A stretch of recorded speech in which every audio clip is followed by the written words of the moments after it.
tous ceux et celles qui nous écoutent. Nous allons, avec l'aide de Hachem, dire quelques mots sur la paracha, raconter une histoire confortable et puissante qui relate l'idée centrale des paroles que nous allons diffuser, du Moussar, surtout du Moussar, car nous sommes dans cette paracha, dans l'école du Moussar. Et bien sûr, tout ce Dvar Torah sera relié avec la fête de Hanouka. Dans la paracha de Vaïgash, écoutez bien ça, il est marqué que Yosef a retenu Binyamin, son petit frère. Il a langui Binyamin et il aime Binyamin. Et Binyamin est très aimé par son père, Yaakov. Yosef a l'intention de faire couler des larmes à Yehuda. Yehuda est donc le quatrième fils de Léa, de Yaakov, donc de la maîtresse de la maison Léa, la matriarche. Yehuda est le symbole du juif. Tout juif s'appelle Yehuda, Yehudi. Dans Yehuda, il y a le nom de Dieu, Hakadosh Baruch.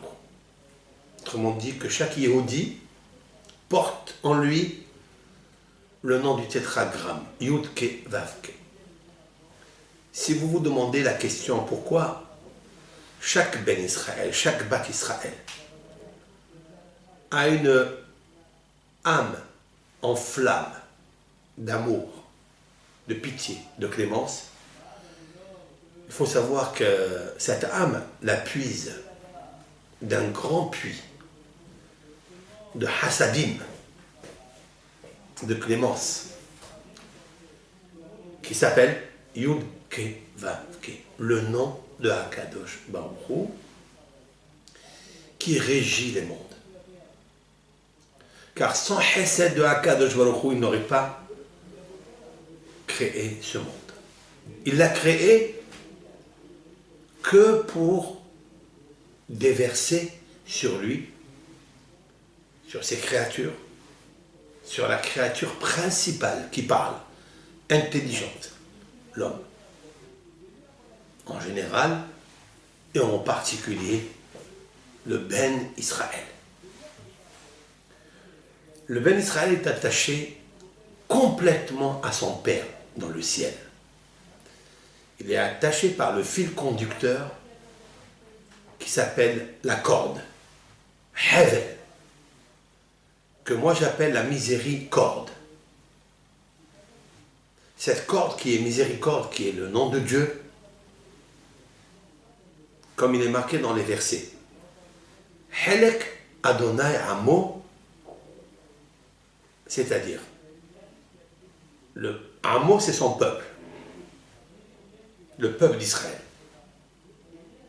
Quelle est la spécificité de ce peuple? Helek Hashem. Parce qu'il est une partie de Hashem. Autrement dit que Hashem a mis une parcelle divine en lui, et c'est pourquoi il devient Amo. Mais Amo est aussi la graphie du mot Immo, avec lui. La suite du verset nous dit Hevel Nahalato. Hevel, c'est la corde. Elle est aussi Nahalato. Son héritage, c'est le peuple d'Israël. Mais pour que le peuple d'Israël soit celui qui va hériter Dieu, Hachem, il faut qu'il prenne le nom de Hachem et qu'il fasse de lui un Hevel, c'est-à-dire une corde. Donc, miséricorde, la clémence, les Hassadim. Yehuda a promis à son père d'être le garant de Binyamin. Nous sommes dans Parashat Vaïgash. Ça n'a rien à voir, je me sers de ça pour raconter une histoire à propos de Hanouka. Il dit à son père, je suis le garant, et si je ne le ramène pas à la maison, je ne mérite pas les deux mondes, ni Olam Hazé, ni Olam Haba. Yaakov avait refusé cette garantie à son grand-fils Réhouven.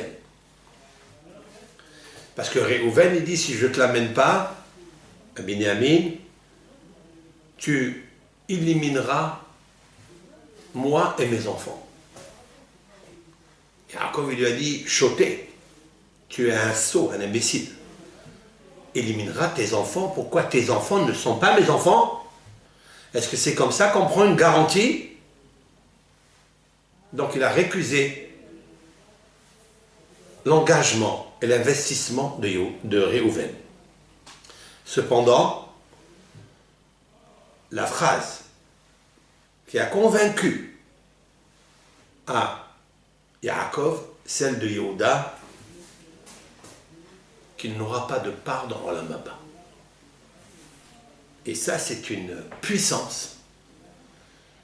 De là où Yaakov a vu que Yehuda était un très grand Ma'amin Bachem, et pour être Ma'amin Bachem, il fallait avoir la Emouna du Olam Haba, sinon c'est impossible. La suite. Quelle est la suite dans ce monde? Ce monde est un vestibule. Ce monde est un couloir devant le palais qui est à Olam Haba.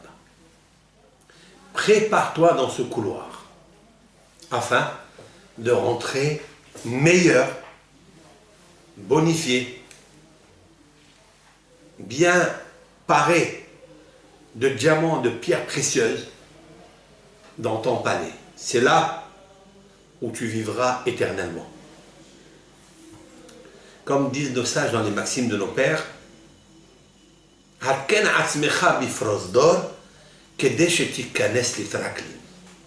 Prépare-toi dans ce vestibule qui n'est que de 70 ans, 80 si tu as de bonus, encore si tu as jusqu'à 120 ans, des bonus, mais en étant en bonne santé pour tout le Ham Israël, pour tout le monde entier, pour pratiquer les mitzvot de la Torah, pratiquer la Emouna, pratiquer le Shalom Bayit, pratiquer l'amour d'autrui et le partage avec autrui.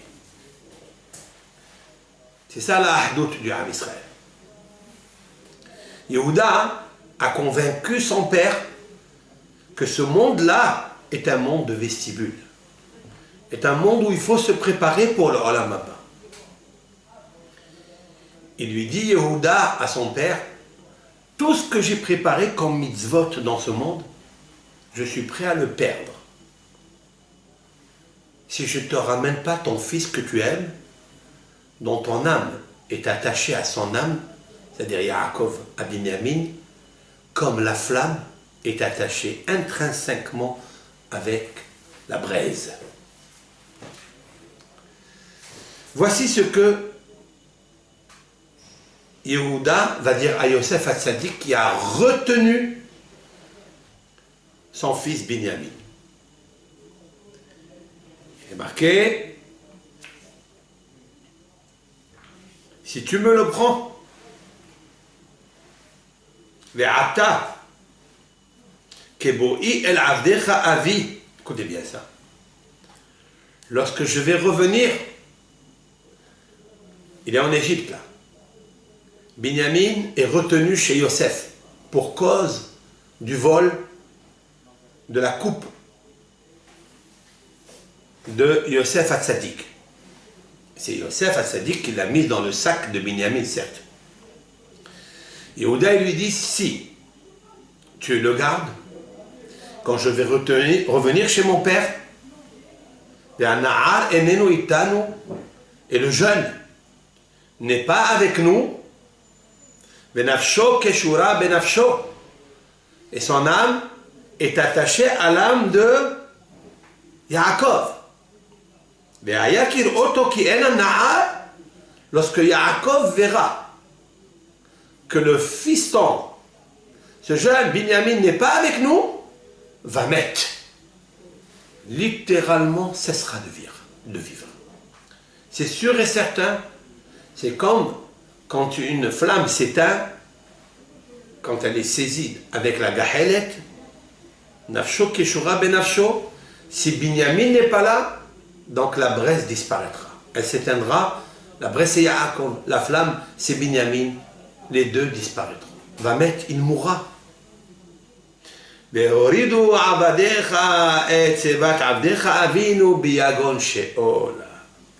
alors, notre faute à nous, c'est de faire descendre prématuré l'âme de Yaakov, que le peuple d'Israël a besoin de lui, eh bien, ils le descendront dans le Sheol, puisqu'il va mourir.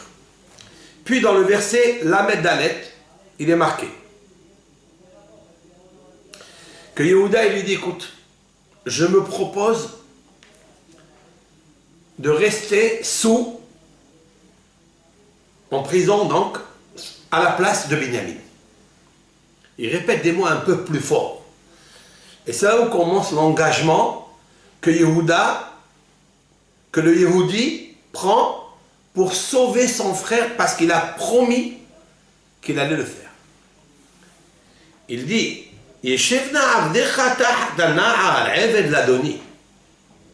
que ton serviteur reste à la place du jeune garçon, prisonnier à mon seigneur, donc entre guillemets Yosef, et ce jeune, Binyamin, monte rencontrer la maison de son père. Et il continue dans le verset Lamed Dalet, nous sommes dans le chapitre 44, verset 34, dans la paracha de Vaïgash, il lui dit comme ça, pourquoi je me propose d'être emprisonné à la place de Binyamin et que Binyamin revient chez son père, qui el avi, comment moi, Yehuda, je vais monter voir mon père, Ve'hana'ar enenu iti, et le jeune n'est pas avec moi alors que j'ai pris l'engagement. Pen er'e bara asher imtsa et aviv. Je ne souhaite pas voir le malheur que s'y trouvera au moment où je verrai mon père. Ça veut dire crise cardiaque de Yaakov Avinu. Et ça, je ne veux pas assister à une chose pareille. Je lui ai promis, el avi, comment je vais monter et que vais-je dire à mon père, Yaakov, quand il verra que je suis seul, sans Binyamin. Voici ce que Yehuda a dit à Yosef, et là, Velo yachol Yosef lit apak. Yosef ne peut se retenir. Il a dit à tout le monde, sortez d'ici. Il s'est mis à pleurer. Il a versé des larmes. Et Yosef va se révéler à ses frères. Il leur dit, Ani Yosef. Ce n'est pas le ministre égyptien qui est égyptien, mais il est typiquement juif. Et il est votre frère. Je suis le serviteur à Ivry, le serviteur qui est le juif, celui qui est hébreu, celui que mon père m'a enseigné la Torah, il m'a mis la tunique que vous avez vendue, etc. Et Yosef, il se révèle à ses frères et il pleure pour ses frères. Et tout le monde pleure devant lui, et c'est ça qui est extraordinaire. Les paroles de Yehuda, il me semble qu'ils ont fait craquer Yosef Hatzadik au point de réveiller en lui la miséricorde et de verser des larmes. Je voudrais, avec l'aide de Hachem, tout ce petit propos que je vous ai diffusé, je voudrais le prendre et le superposer sur une histoire très intéressante, une histoire magnifique qui en dit grand et beaucoup de choses. Cette histoire est écrite dans le livre Leket Hanouka. Leket HaHanouka, c'est un livre qu'il y a parmi les bibliothèques, nos bibliothèques. Je cite. Rabbi Lifa, il y avait un trésorier de la Tzedaka de Jérusalem. Ce trésorier s'appelait Rav Lifa. Peu importe. Il était le trésorier d'une grande yeshiva à Jérusalem. Il est arrivé en Italie, plus exactement à Milan, pour récolter des fonds pour le bien des établissements de la Torah qui s'y trouvaient à Jérusalem. Et vous savez très bien que le vendredi, on est toujours invité quand les bâtim à la synagogue, ils voient que vous êtes un oréah de passage, surtout quand ils voient une barbe, ils voient un rave, ils ont le kavod de la Torah. Et voilà que un monsieur, un juif dans la synagogue se nomme Monsieur Hilkot. C'est un nom un petit peu Hilkot. Nous verrons de quelle origine il est. Mais là, on se trouve en Italie, dans la ville de Milan. Le Rav Lifa, quand il rentre chez lui à la maison, est très très ébahi et fasciné de la richesse incommensurable de cet homme. Et que cette richesse est placée à tous les coins de la maison. Tout est exceptionnel, tout est magnifique. Des coupes en or, des coupes en argent, une argenterie reluisante. Tout était beau, comme si toute la maison était lumière. De cette lumière jaillissait une joie un peu particulière.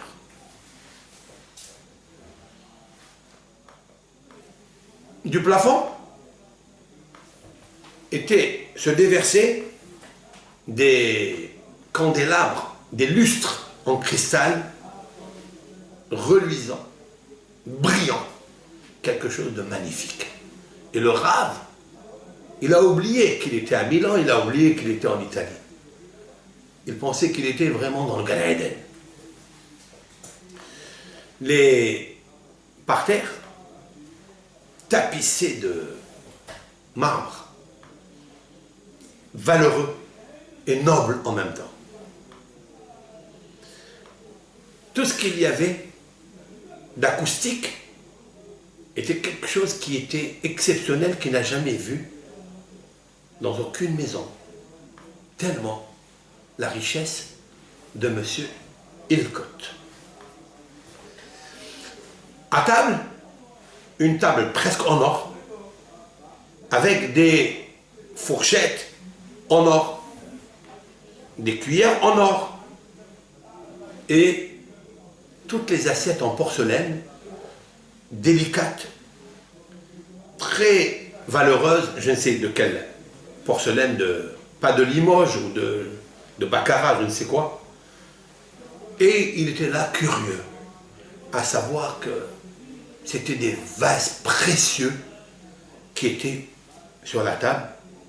Et voilà soudainement, ses yeux, ils sont fixés et en même temps ébahis et stupéfaits de voir quelque chose étrangement qui n'a rien à voir avec toute l'acoustique et toute cette beauté reluisante autour de lui. Qu'est-ce qu'il voit? Il voit une menorah, une Hanouka en or qui est gigantesque, qui a été posée dans un endroit, dans une argenterie, mais qui faisait tout le mur entier. Mais à côté d'elle, il y avait quelque chose d'étrange, strange. Il y avait des débris d'une bouteille qui était posée là. Une bouteille en verre, et des débris un peu sales, posé à côté de cette magnifique et gigantesque Menorah Hanouka. Et le Rav, qui était un homme qui avait la sagesse de la vie, il n'a pas compris ce paradoxe. Et il le demande à M. Hilkot, il lui dit, il veut poser une question, et M. Hilkot, il lui dit, je sais, je suis en train de voir dans tes yeux que tu es très étonné du contraste qu'il y a entre ces deux choses. Entre en général toute la maison, avec ces débris de verre, d'une bouteille cassée, posée à côté. C'est vrai que ça n'a rien à voir avec l'autre, il lui dit. Alors il lui dit, Oi, lo Rabbi, tu penses que ces débris-là qui sont posés ici, c'est quelque chose d'insignifiant pour moi, mais ils sont plus importants que tout ce que tu es en train de voir, dont tu es tellement fasciné, car ils sont tellement merveilleux. Mais pour moi, ces débris de bouteilles, c'est grâce à eux que j'ai acquis mon monde. C'est tout mon monde. Il dit, qu'est-ce qu'il y a? Il dit, au point, jusqu'à là, lui dit Rabbi Eliphaz, avec grand étonnement, il lui dit, oui. Monsieur Hilkot lui répond, oui, oui, oui. Et il y a une raison tellement valable pour laquelle je l'ai posé à côté de la Hanouka. Et là, il commence à lui raconter son histoire. Il a dit, ce monsieur Hilkot est né en Hollande. Là-bas, j'ai étudié dans une yeshiva. Et j'ai pensé que je vais rester dans ma yeshiva toute ma vie. Je vais grandir à la yeshiva et j'étudiais tellement bien. Mais lorsque je suis arrivé à l'âge de 18 ans, est arrivée une missive, une lettre de mon grand-père, qui habitait en Italie, donc ici, dans cette ville de Milan. Dans cette lettre, son grand-père lui demande quelque chose, une faveur. Il lui dit, écoute, toi, tu es mon petit-fils, l'aîné, et j'ai besoin que tu viennes m'aider dans mon magasin, juste un laps de temps, un tout petit peu, et puis tu reviendras chez toi, à la yeshiva.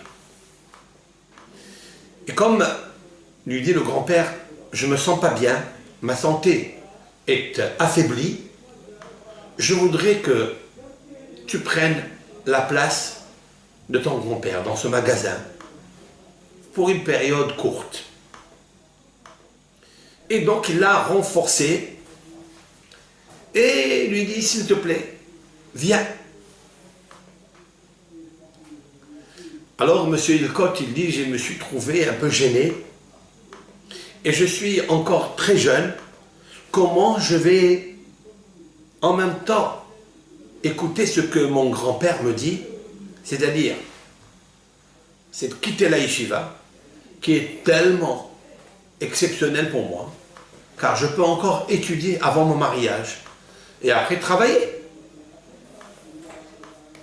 Mais mon cœur de famille, familial, m'a soudoyé d'y aller aider grand-père. Je suis arrivé à Milan, je me suis installé à la maison et j'ai commencé à aider mon grand-père dans le travail matin au soir. Du matin au soir. Cependant, malheureusement, la situation de santé de mon grand-père commençait à se dégrader. Et puis après, quelque temps, il est décédé. Donc, une fois qu'il est décédé, mes parents m'ont demandé de revenir en Hollande et de revenir à la yeshiva. Mais, bien que le cœur cette fois-ci pourrait être soudoyé, c'est mes parents, mais je me suis trouvé tellement bien dans ce commerce, tellement enfoncé dans le commerce, parce qu'il était grâce à moi, grâce à l'aiguisement d'esprit que j'ai eu à la yeshiva, il était tellement prospère que je ne pouvais pas quitter le travail. Je profitais de tout ce que je faisais et je profitais de tout centime que je gagnais. Et j'ai dit à mes parents, conclusion, c'est de rester en Italie et là, je voudrais faire ma vie. Les affaires commençaient à en aller en croissance, de jour en jour. J'ai commencé à ouvrir des succursales multiples, ici et là. Et j'étais tellement affairé dans mon travail, du matin jusqu'au soir, et tellement un soir j'étais occupé et affairé, jusqu'à ce que j'ai abandonné la prière du soir. Et ça, quand je suis revenu à la maison, en abandonnant la tefila du soir, à Arbit, j'avais un peu de peine, et ça a commencé un petit peu à me culpabiliser. Ça veut dire que j'ai commencé à me dégrader autant que juif, habitant à Milan, d'avoir gaspillé la prière de Arbit. Mais, quelque temps après, je me suis habitué. Quand on a l'habitude, au début ça nous fait mal, parce que nous sommes des béné Israël. Il ne faut pas oublier qu'on est avec une corde, la miséricorde, avec le beaucoup. Mais des fois on lâche la corde. Et on oublie Akadosh Baruch Hu qui est la corde elle-même, c'est-à-dire Yud Ke Vav Ke, le nom de Dieu. Parce que chaque Yehudi, il est attaché par la corde. Avec Yaakov, Yitzhak, Abraham, c'est-à-dire les prières. Puisque la corde, elle est à triple nœud. C'est Abraham, Yitzhak, Yaakov, c'est-à-dire la prière du matin, Abraham, la prière du soir, Yaakov, et la prière d'après-midi, Yitzhak, Minha. Cette fois-ci, j'ai fait Shahri, j'ai fait Minha, mais j'ai oublié un nœud, le Kesher avec Arbit. Pourquoi? Parce qu'il y avait le travail, c'est-à-dire le Sheker. Le Sheker m'a fait abandonner les 3 lettres qui font Sheker, qui veut dire le Kesher, qui veut dire la tâche, et la Dvekut Bachem. Après quelques années, enfoncé dans mes affaires, je me suis marié. Et voici, j'ai eu des enfants, mais je ne les ai pas éduqués dans le chemin de mon père et de mon grand-père, comme les anciens temps. Et mes enfants, ils ne savaient même pas une goutte d'huile d'olive, une goutte de lumière de la Torah. Rien. Aucune école juive n'existe ici. Et donc, ce qu'ils ont appris, ils ont appris de moi, mais moi, presque, j'ai tout oublié. Ma femme n'était pas spécialement attachée à la religion. C'est la femme que j'ai prise. C'est vrai qu'elle est juive, mais je n'ai pas pris une femme qui connaît la Torah, qui connaît les coutumes ancestrales de notre Torah. Un jour, lorsque je marchais dans la rue, j'ai vu un groupe d'enfants juifs en train de rire, en train de jouer. A priori, en apparence, ils étaient dans le bonheur. Comme les enfants doivent être dans le bonheur, souriant. Mais, immédiatement, j'ai entendu un cri douloureux, redoutable, qui émergeait de ce groupe de juifs. Je me suis approché et j'ai remarqué, il y avait un enfant, un jeune garçon, qui était entouré de ses camarades, mais malheureux comme il était, amer comme il était, Il pleurait tellement qu'il m'a déchiré le cœur.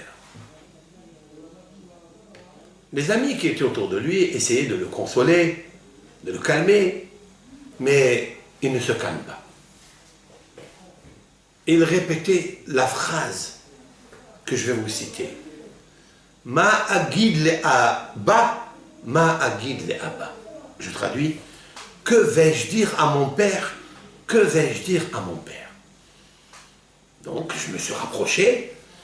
Je lui ai demandé qu'est-ce qu'il arrive. Qu'est-ce que tu vas raconter à ton père? Il est arrivé quoi à ton père? Alors l'enfant oriente son regard vers moi avec des yeux rouges, larmoyants. Et il n'arrivait pas à me dire les choses. Il dit, je suis dans la douleur, je suis dans la détresse, que vais-je dire à mon père? Alors le monsieur Hilcott lui dit, mais raconte-moi, peut-être que je peux être une aide favorable. Je lui ai demandé. Et l'enfant est devenu muet. Il n'arrivait pas à dire les choses.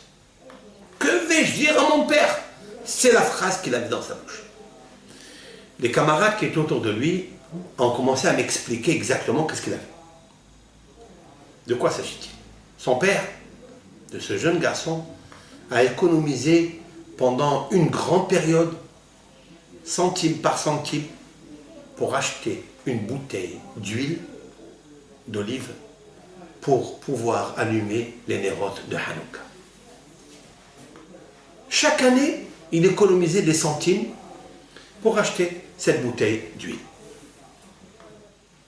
Mais lorsque ce garçon est allé l'acheter et il est revenu, il a cassé la bouteille d'huile.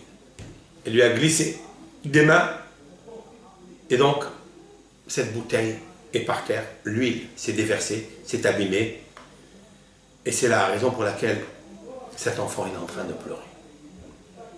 Et c'est pourquoi cet enfant il dit que je vais répondre à mon père quand il va me dire tout l'argent que j'ai économisé pour acheter cette bougie de Hanouka, cette huile pour Hanouka, c'est la fête de l'espérance, de l'espoir.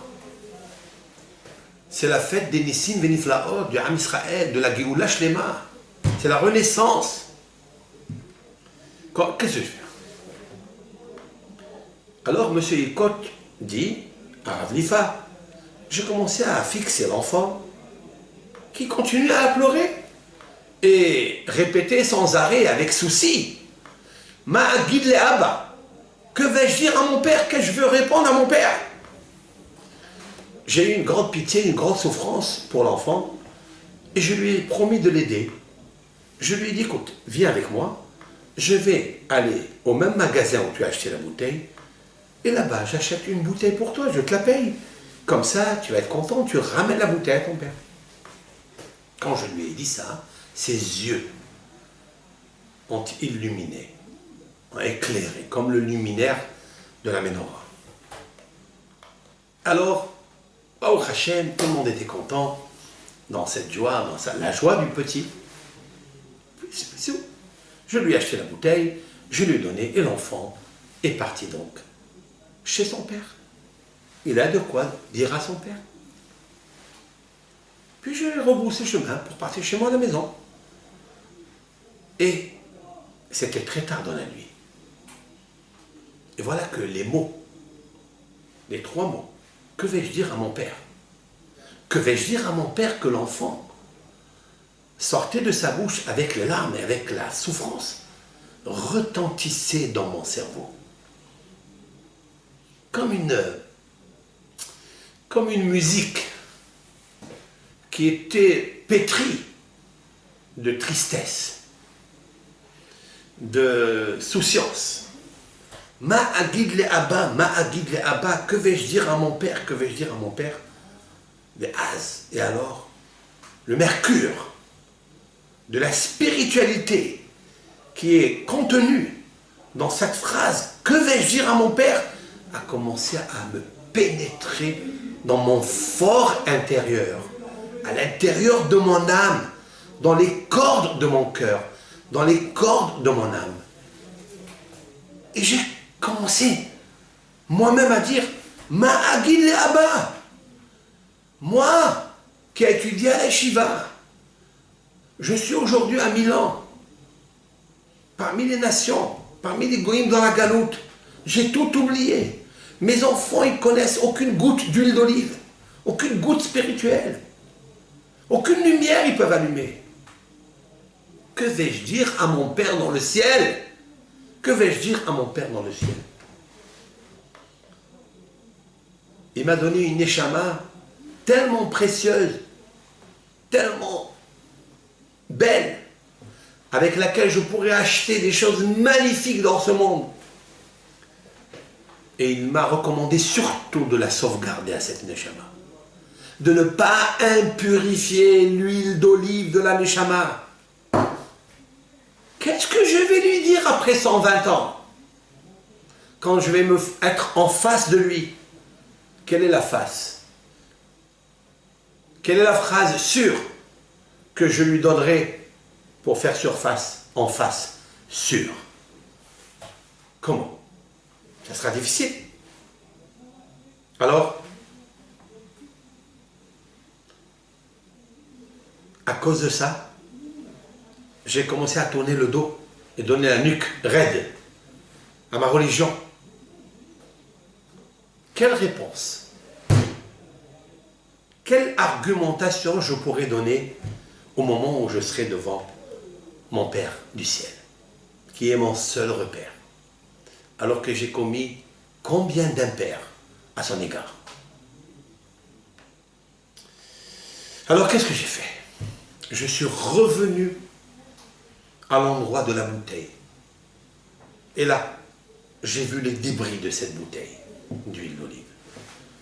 J'ai ramassé tous les débris, sans en laisser le moindre détail. J'ai tout mis dans mon sac. Je suis rentré chez moi à la maison. Et cette nuit-là, à l'étonnement de ma femme et de mes enfants, j'ai allumé le nerf de la Hanouka. Ce que je n'ai pas fait pendant de longues dates. J'ai allumé le nerf de la Hanouka. Le lendemain, j'ai allumé le deuxième jour 2 bougies. Et dans chaque nuit qui passait, j'ajoutais encore de l'huile dans la Hanouka.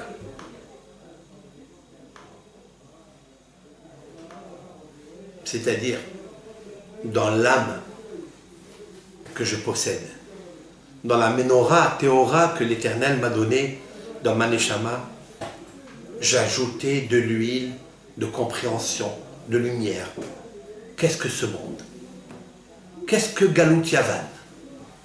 Pourquoi avoir abandonné toute cette Torah, toute la lumière de notre Torah, du Ham Israël?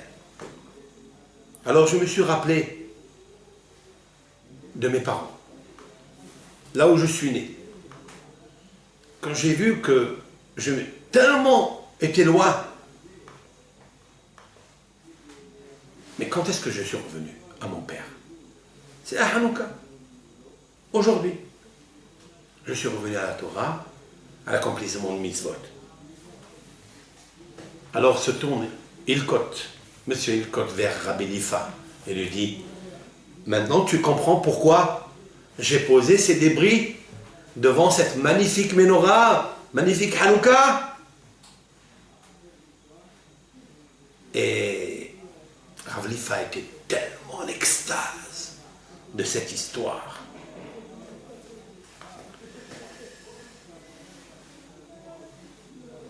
Et Rav Lifa s'est dit lui-même: tiens, moi j'habite à Jérusalem.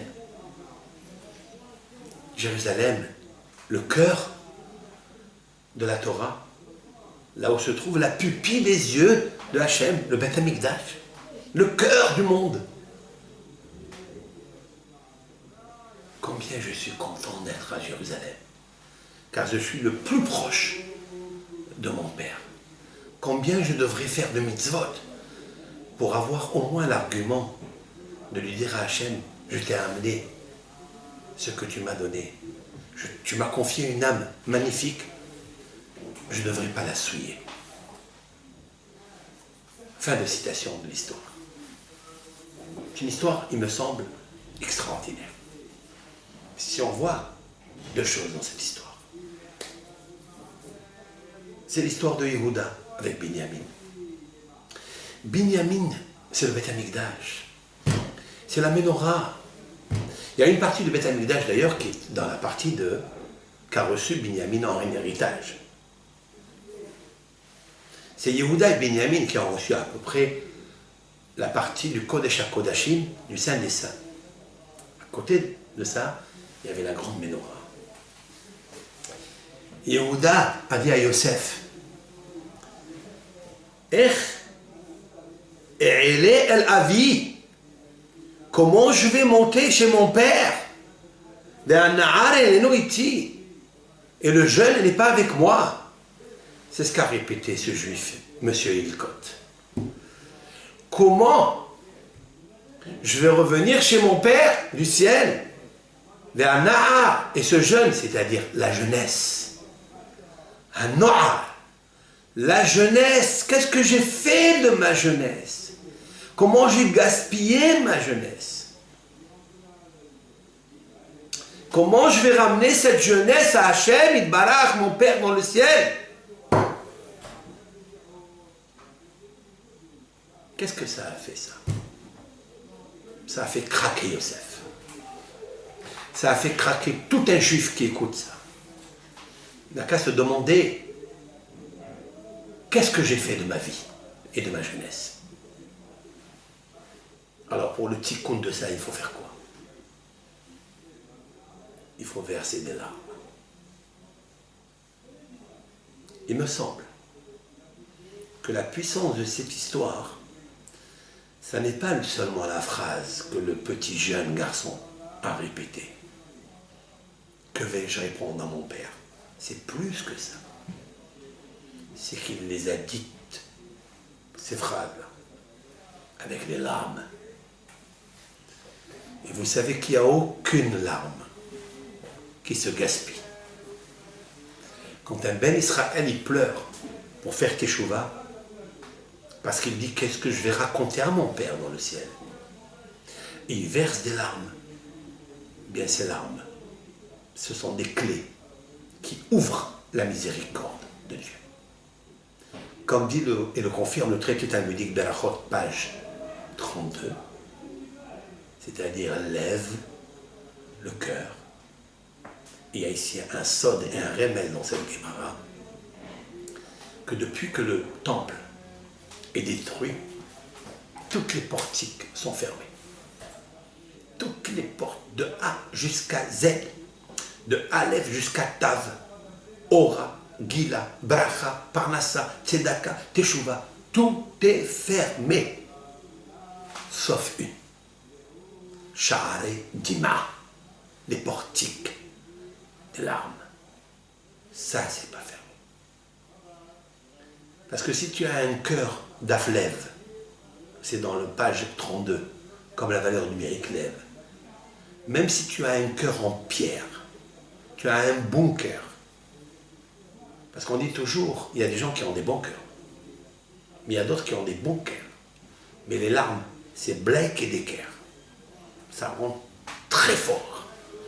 Et ça ouvre des canaux, les veines de lumière, les faisceaux lumineux de la Neshama, grâce à ce produit, petit produit, les larmes, ce liquide qui se liquéfie et qui rentre dans les bunkers, comme l'eau descend dans les profondeurs, pour réveiller la larme et faire accepter et recevoir la miséricorde dans les cieux.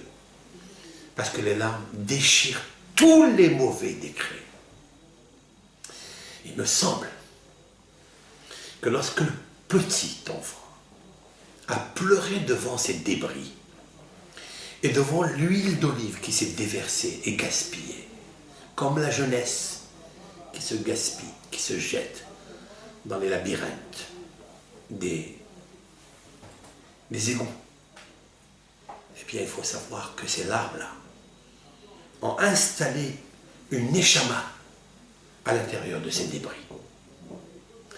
En association avec la phrase « Qu'est-ce que je vais répondre à mon père ?», ces deux associations-là ont fait que M. Hillcoat a reçu un shefar, c'est-à-dire une luminosité tellement forte. Il ne s'est pas rappelé seulement de la phrase. Il s'est rappelé et il voyait les yeux rouges, pleins de larmes de l'enfant. Et c'est ça qui a pénétré dans tout son bon cœur et qui a fait rejaillir la lumière du juif, du Yehudi. Et c'est ça qui l'a ramené à la Torah. C'est ça qui l'a ramené à faire Teshuvah. Et c'est ça qui l'a ramené pour la première fois à la lumière uniquement de Hanouka, c'est-à-dire du Hinouch, de l'éducation. C'est là où il a décidé que ces enfants qui n'ont reçu aucune éducation. Et avec ça, on peut répondre à la question dans la Gemara dans Shabbat, page 21b. Maï Hanouka. Qu'est-ce que Hanouka? Le Talmud nous dit 8 jours de Hanouka sont des jours de fête, de joie. Il sera strictement interdit de faire des supplications d'horizon funèbre pour un mort, parce que ce sont des jours de joie. Et pourquoi? Parce que lorsque les Hashmonaïm sont rentrés au Beth Amikdash, ils ont trouvé toutes les huiles souillées, ils ont trouvé l'autel des sacrifices souillé, ils ont tout reconstruit et réinauguré. Voilà ce que dit le texte dans le traité talmudique Shabbat. Mais il me semble que dans le mot Maï Hanouka, il y a encore un peu plus. Maï Hanouka. Pourquoi on a dit le mot Hanouka et on n'a pas dit le mot Maï Hinouch, qui veut dire inauguration, éducation? Pourquoi on a ajouté le He? Pourquoi la lettre He en plus? La lettre He symbolise la fécondité, la multiplicité, la procréation. Et la réponse est très claire. Parce que les jours de Hanouka sont une vraie lumière qui pénètre dans le cœur de tout juif. Quoi qu'il arrive, dans sa situation, dans les difficultés qu'il a, dans la souffrance qu'il a, dans la richesse où il est, ce Hé-là, qui est la fécondité, va créer en lui une lumière pour revenir à l'éducation de soi, et l'éducation de sa femme, et l'éducation de ses enfants, comme nous le propose cette histoire de M. Hillcoat, qui a fait la conversion de tout le monde au judaïsme. Et c'est ça qui est très intéressant dans cette fête de Hanouka. Il y a cette beracha extraordinaire de Birkat Kohanim qu'il ne faut pas oublier. C'est la raison pour laquelle nous récitons le psaume 91, qui est un psaume que le Talmud appelle Shir Shel Pegaim. C'est le cantique pour casser toutes les souffrances et tous les incidents mauvais que l'homme peut recevoir. Je voudrais vous dire ce que dit le Baal HaRokeach, c'est-à-dire l'auteur, j'ai nommé Rabbi Eliezer de Garmiza en Allemagne. Il y avait un maître dans cette ville de Garmiza, Rabbi Eliezer, très grand kabbaliste, très grand maître en Torah. Il a écrit plusieurs ouvrages. Dans ce livre, il dit quelle est la raison pour laquelle nous lisons dans les 8 jours de Hanouka ce Mizmor Yoshev Beseter Elyon, mais c'est Shaddai Tlonan. Omal Hashem Ahsium Sudati. En fait, ce psaume, en résumé, consiste à dire que toi, le peuple d'Israël, Ton refuge, c'est Akadosh Baruch. C'est ton pavillon. C'est ta forteresse. C'est lui ta protection. Rentre sous cette forteresse. Et il te garde. C'est lui qui te protège. Le Baal HaRokeh dit que le 60e mot,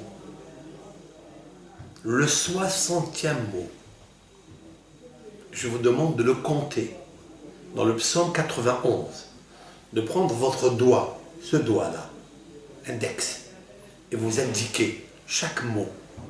1, 2, 3, 4, vous allez rencontrer le premier. Mahsi, ne faites pas attention. Mahsi, ça veut dire forteresse, pavillon, refuge. Il y a le premier Mahsi. Omar Lachem Mahsi ou Soudati. Mais continuez à compter, vous arriverez au 60e mot, c'est le mot Mahsi, c'est-à-dire mon refuge. Akadosh Baruch Hu, c'est mon refuge. Il est le 60e mot. Qu'est-ce que ça veut dire? Est-ce que c'est fait exprès? Est-ce que David Ameller, lorsqu'il a sorti de sa bouche ce psaume, il a compté les mots? Il a dit, tiens, je vais placer le mot Mahsi, ma forteresse, mon refuge, ma protection. Je vais le placer au mot 60. Vous croyez qu'il a fait ça? Peut-être oui. Puisqu'il a prophétisé. David Ameller était un navi. Et les noms Kadosh, les noms saints, que Akadosh Baruch Hu lui envoie dans sa bouche. David Ameller a dit, Ruach Adonai diber bi umillato aleshoni. Je traduis. L'Esprit de Dieu a parlé en moi et sa parole est instamment dans ma bouche. Cela veut dire quoi? Ça veut dire qu'il s'est tellement préparé à recevoir la parole de Dieu que Hachem était avec lui. Donc c'est Hachem qui le guide. Quoi dire? Et à quel moment il faut le dire? Et combien de mots il faut dire? Le 60e mot est le mot Mahsi que tout le monde attend. C'est-à-dire mon refuge. Quand un juif, une juive, elle dit tu es Hachem Mahsi, ma forteresse, mon refuge, tu le dis sincèrement, alors il est le Shirshel Pegarim. Il peut te protéger de tous les scuds, de toutes les flèches qui arrivent dans la nuit. Mais toutes les épidémies qui circulent dans la nuit, les ondes maléfiques qui circulent le jour, ce sont des flèches, surtout dans ce mois de Kislev, dans le signe zodiacal et Sagittaire, dans la résonance et la dominante et la flèche avec son arc. Combien il faut réfléchir avant de fléchir? Et quand on réfléchit, on tourne, on tourne, on tourne, on tourne, on ne trouve pas d'issue et de conseil. Comme il a dit Shlomo HaMelech, Rabot mahshavot belev ish va'atzat Adonai hitakum. Multiples sont les conseils de l'homme. Il dit je vais faire ça, ce stratagème, cette astuce, ça et ça pour arriver à m'en sortir. Elles sont toutes vaines. Va'atzat Adonai hitakum. Seulement le conseil de Dieu, c'est elle qui subsistera. Parce que c'est ton refuge. Il est le 60e mot. Ça n'est pas par hasard qu'il est le 60e mot. Parce qu'il est...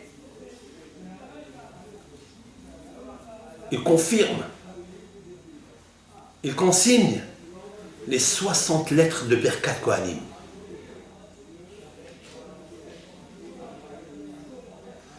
Chaque lettre est une protection de l'homme, est une bracha pour l'homme, pour le Ham Israël. L'essentiel, ouvre ton cœur. Et si tu peux, avec des larmes, tant mieux. Parce que les portiques des larmes n'est pas fermé. Des marottes. Voilà donc la fin de l'histoire et la fin du cours. Il y a beaucoup de moussard dedans. N'oubliez pas la Ségoula et le Tikkun que nous avons envoyés. Vous allez recevoir tous les textes en hébreu, en phonétique, en français, pour les lire, si Dieu veut, les 8 jours de Hanouka. N'oubliez pas les 60 pièces de la Tzedaka, au moment où vous terminerez les 60 lettres de Birkat Kohanim, avec les 15 lettres, les 15 mots de Birkat Kohanim, le nom de Dieu, Yudke, 15. Parce que 15 et 60, ça fait 75. Il y a 15 mots. Et il y a 60 lettres. Ça fait en tout 75. À quoi correspond 75? À la valeur numérique du mot Kohen, le prêtre. Le prêtre, le grand prêtre. Aaron à Kohen. Le Shalom. C'est pourquoi elle terminera le 15e mot avec le mot Shalom, parce qu'il est le Kohen, Ohev Shalom, Verodev Shalom. Et pour ça, Be'ezrat Hashem, pensez à toutes ces bonnes choses. Faites-les rentrer avec vous et gardez-les. Ne les laissez pas échapper. Mettez-les dans la forteresse, dans le pavillon de Dieu, dans la soukha Shalom de Dieu. Et à Kadourou, il déverse sur nous les brachot, afin d'alléger, d'affaiblir, d'adoucir la force négative, féminine, qui contient le chiffre 480. Je reprends, les 60 pièces, vous pouvez les garder une fois, avec les mêmes 60 pièces de centimes. Vous ferez toujours les Birkat Kohanim les 8 jours, mais à la fin, il y a une somme de 480 centimes. Vous pouvez faire par chèque, je ne sais pas, par des pièces, ou par chèque, ou par les donner à un pauvre. Choisissez le pauvre que vous connaissez, le pauvre qui vraiment n'en a pas. Vous lui donnez ça. Et vous verrez, Be'ezrat Hashem Yeshua Verahamim. Vous verrez la délivrance. Vous verrez le salut. Comme termine le verset, le dernier verset. Bishuati. Le dernier verset, c'est Bishuati, c'est-à-dire ma délivrance. Puisse Hachem Ilbarach éclairer dans cette galoute la délivrance du Ham Israël et de tout le monde entier. Kol Tov Lachem, que Hachem vous bénisse, qu'il déverse sur vous, sur vos familles, sur le Ham Israël, sur le monde entier, la Birkat Kohanim de Aaron à Kohen, qui va allumer ce grand candélabre. Le moment venu, lorsque Mashiach, le roi Mashiach ben David, viendra, Or Zaro ala Tzadik, ou l'Ishel Simha. On chantera alors la lumière du Tzadik, et tout celui qui a un bon cœur aura beaucoup de joie. Kol Tov Lachem, Shalom, Chol Am Israël.